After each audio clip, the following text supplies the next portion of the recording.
Time of year, people around you are probably getting the flu, they're getting colds, and maybe you often wonder, how can I avoid getting sick this winter? Joining us now is naturopathic physician Clara Barnett with some food and drinks that you should think about because they boost your immune system. It's good to have you here. Good to be here, Mark. Thank you. Okay, so you've got three basic ideas. Let's start down here. Yeah. You say this cup of tea is just what the doctor ordered. Absolutely. I drink a cup of tea every day, particularly black tea and green tea are very high in antioxidants.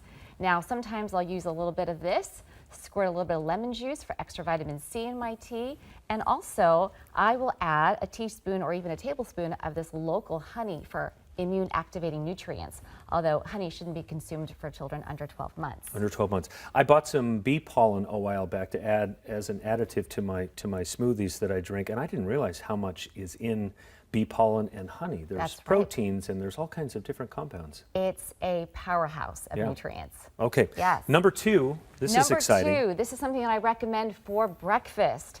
A bowl of oatmeal with kefir, which is a fermented milk product. It's somewhat yogurt-like, and it has lots of probiotics, lots of cultures.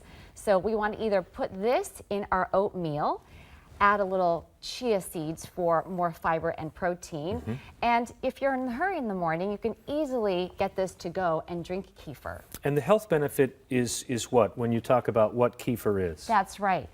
It has probiotics which help support the good bacteria in our gut. Remember, the good bacteria is what controls the bad bacteria. So to protect our immune system, we really want to be focusing on gut health.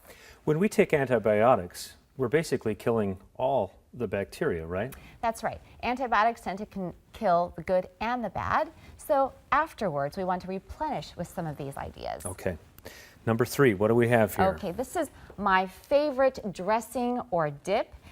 The main ingredient here is miso, which is often used in Japanese cooking. It's a fermented soybean paste, and you might know it in miso soup. So what I do is I just add about a tablespoon of miso in my blender, and I'll put a little bit of apple cider vinegar, and then a squeeze of lime juice or honey over here, and orange juice if you like it sweet, a little bit of sesame oil, and I drizzle it over these beautiful greens and vegetables that are particularly high in vitamin C. We have baby organic spinach, oranges, bell peppers, and broccoli. Wow. And if you've never had miso at home, it's got a really unique flavor, doesn't it? Kind of an earthy, comforting flavor. It does. It's one of those umami foods, and it makes things taste very good and satisfying. Okay.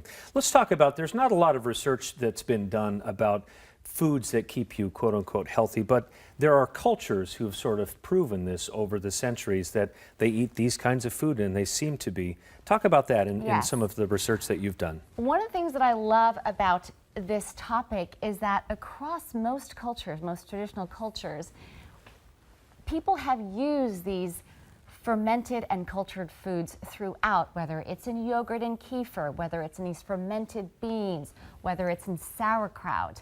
These foods have been known to help support our health, and therefore we should enjoy all of these traditional ways of eating. Yeah, it's tasty, and there's no disputing that the good bacteria are really good for us. Yes, absolutely. Okay. Well, Dr. Clara Barnett, thank you so much for these ideas. ideas. Thank you so much, Mark. Okay.